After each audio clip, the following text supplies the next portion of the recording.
తుంగభద్ర ప్రాజెక్టులో మొత్తం 33 గేట్లు మార్చాల్సిందేనని తాజా అధ్యయనం తేల్చి చెప్పింది. కేంద్ర జల సంఘం, జాతీయ డ్యాం భద్రతా అథారిటీ, ఏకే బజాజ్ కమిటీ సిఫారసుల మేరకు తుంగభద్ర ప్రాజెక్టులో మొత్తం అన్ని గేట్లు ప్రాజెక్టు సామర్థ్యంపై సమగ్ర అధ్యయనం చేయించారు. రేడియోగ్రఫీ, అల్ట్రాసోనిక్, ఎంపీటీ, డీపీటీ పరీక్షల్లో నైపుణ్యమున్న కేఎస్ఎన్డీటీ సర్వీసెస్ ఇప్పటికే కొట్టుకుపోయిన 19వ నెంబర్ గేట్ మినహా మిగిలిన 32 గేట్ల సామర్థ్యంపై అధ్యయనం చేసింది. ఆయా గేట్ల సామర్థ్యం బాగా తగ్గిపోయినందున అన్నిటినీ మార్చాలని తేల్చింది. తాజా నివేదిక ప్రకారం తుంగభద్రలో 19 గేట్ల సామర్థ్యం 40 నుంచి 55% మేర తగ్గిపోయింది. అల్ట్రాసౌండ్ పరీక్షల ప్రకారం తుంగభద్ర డ్యాం గేట్ల పరిస్థితి ఇబ్బందికరంగానే ఉంది.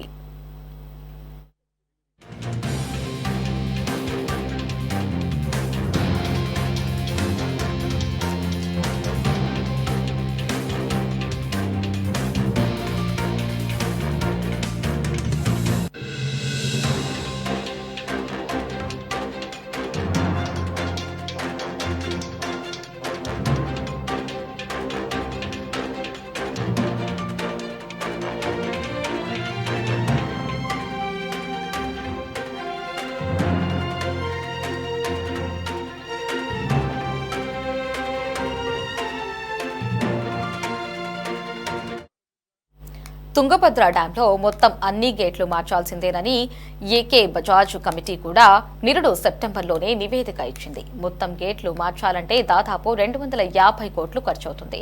తుంగభద్రలోకి సాధారణంగా జులై నాటికే ప్రవాహం పెరుగుతుంది. అంటే 3 నెలల సమయమే ఉంది. ఈలోగా ఎంత మేర పనులు చేయగలరు, తుంగభద్రలో ఎంత నీటి నిల్వ చేయగలరనేది చర్చనీయాంశంగా మారింది. మరోవైపు ప్రస్తుత పరిస్థితుల్లో తుంగభద్ర డ్యాంలో పూర్తి స్థాయి నీటి నిల్వ కష్టమేనని నిపుణులు పేర్కొంటున్నారు.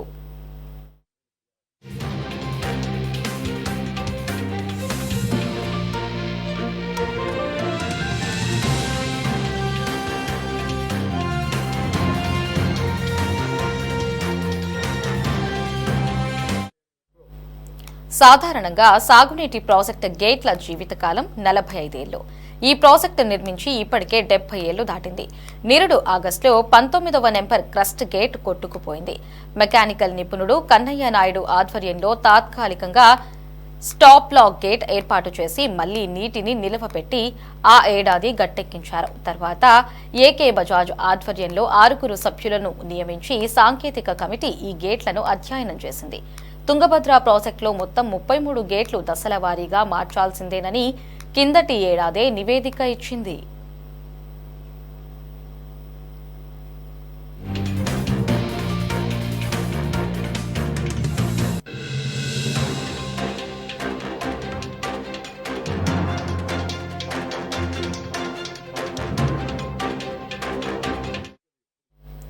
నలభై నుంచి 45 ఏళ్లకు ఒకసారి హైడ్రో మెకానికల్ భాగాలు మార్చాలి. తుంగభద్రలో ఆ మార్పు చేయలేదు. జాతీయ డ్యాం భద్రతా అథారిటీ మార్గదర్శకాల ప్రకారం మొత్తం గేట్ల పరిస్థితిని మదింపు చేయాలి అని బజాజ్ కమిటీ సిఫారసు చేసింది. తర్వాత జాతీయ డ్యాం భద్రతా అథారిటీ బృందం కూడా తుంగభద్ర డ్యాంను సందర్శించి మొత్తం గేట్ల సామర్థ్యం తేల్చేలా పరీక్షలకు సిఫారసు చేసింది. తమిళనాడులోని కరైగుడికి చెందిన సెంట్రల్ ఎలక్ట్రోకెమికల్ రీసెర్చ్ ఇన్స్టిట్యూట్ కూడా అధ్యయనం చేసి తుంగభద్ర గేట్ల ఏర్పాటు సమయంలో వెల్డింగ్ చేసిన చోట పగుళ్లు ఉన్నాయని, వాటిని అలా వదిలేయలేమని పేర్కొంది. ఇక నిపుణులతో సమగ్ర అధ్యయనానికి సిఫారసు చేసింది.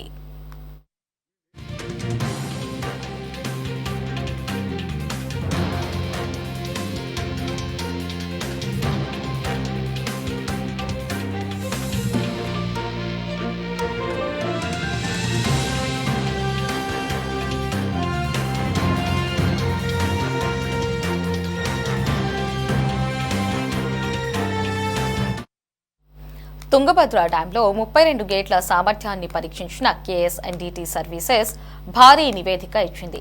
ప్రతి గేటుకు సంబంధించి 15 రకాల ఫలితాలను తెలియజేసింది. తలుపులన్నీ బాగా తుప్పుపట్టి పెద్ద పెద్ద రంధ్రాలతో ఉన్నాయి. కొన్ని ప్రదేశాలలో రంధ్రాల వల్ల గేటు ప్లేట్లు బాగా ధ్వంసమయ్యాయి. గుసెట్స్ ప్లేట్లు, దిగువ స్టిప్పనర్లు, అలాగే ఆ గేట్లకు సపోర్ట్గా ఉండే గడ్డర్లు, సపోర్టింగ్ ప్లేట్లు కూడా బాగా తుప్పుపట్టి చిల్లులు పడ్డాయి. గేట్లలో ప్లేట్లు అతికించిన ప్రదేశంలో వెల్డింగ్ అంతా బాగా దెబ్బతింది. వెల్డింగ్లో పగుళ్లు ఏర్పడ్డాయి. రివిట్లు చాలా వరకు తుప్పు పట్టేశాయి. కొన్ని వాటి స్వరూపాన్నే కోల్పోయాయి.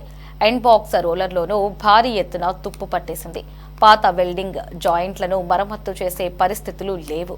అందువల్ల మొత్తం గేట్లన్నీ మార్చుకోవాల్సిందేనని KSNDT సర్వీసెస్ నివేదిక ఇచ్చింది.